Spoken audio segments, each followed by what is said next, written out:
It was back in training camp when we mentioned how there hasn't been a repeat division champion in the NFC East since the Eagles capped off 4 straight titles in 2004. Well, Philadelphia is poised to do it again. With a win over Washington on Monday night, the Eagles would then match up with the Cowboys in Week 14 for control of the division. And yes, we all saw what went down on Thursday night, Dallas upsetting New Orleans, but the players inside the Eagles locker room didn't blink when asked how that affects the road ahead.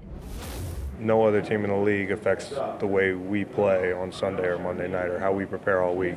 Can't be worried about, situation we're in or who's doing what elsewhere. Again, it's like, people ask you about, did you see that game? What does it mean? Like, well, it shouldn't change the way we prepare. It shouldn't change the way we give effort. We should give effort every week like it's the last game of the season, like everything's on the line. It doesn't change anything for us. We had to win anyway. So it doesn't change it didn't change the situation that we're in, doesn't change the importance or urgency. At this point, all the games are urgent. Urgency for every game is always there. It's just where the pressure is coming from. It's different areas of pressure. So last year, at this point in time, we were really pressing to win every game for home field advantage and for, position in the playoffs. So that is just as important as anything else, whereas now, the pressure is kind of, behind us as opposed to in front of us, where we're winning to give ourselves a chance to get into the postseason and win a division with everything right in front of us. So, all the games matter. The pressure just comes from different spots. Some big news on the injury front. Darren Sproles was limited in practice on Friday for the second day in a row. The 35-year-old vet said the plan is for him to play on Monday night and said with confidence, "I'm ready to go." He's not the only one. Here's Jason Kelsey with the Scout on Washington. I've just tried to look at, what they do defensively, what have they done, and they're very much, they do what they do. They're going to shoot their hands. They're going to mirror you. They're going to two-gap you. They're big physical guys. I mean, they have a really, really stout defense, and they were good last year. They're good this year. They have good players, good coaches. So, it's going to take us really getting the job done up front. And everybody doing their job across the board in order to have success.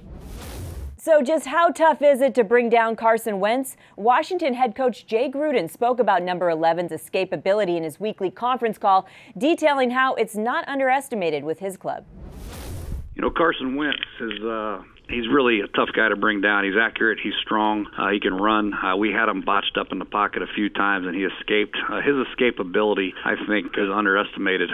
It may not be in your media, but I think within our organization, you play quarterbacks that can really run, and you don't really think of Carson Wentz as one of those guys, but he really is a great pocket presence runner. He can create first downs with his legs. He can buy time, find the open receivers for guys to uncover. I think that's the most memorable thing about that night. I know we had some great opportunities on third down to get him down, and we failed to do so because of his strength. Chris Long already had a big week, and it's bigger than football. Now a family of 4 after the birth of his son Luke on Monday. The seasoned vet took time to credit his wife Megan for holding it down as he works to bring Luke's first W. Long went on to detail how they just need to line up and play football, keep it simple, and let their preparation take over. My message is just it's a one-game season the rest of the way, and keep things simple. I feel like we're our best when we just show up and play, and we don't think about who we're playing or what happened last week or what's in front of us the week ahead. We just roll the ball out and play, and we compete, and that's what makes this team good when we're good.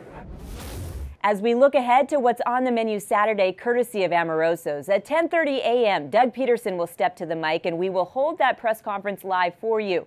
Then on Monday night, if you can't make it to Lincoln Financial Field, you gotta tune in to the kickoff show. Fly, Eagles, fly.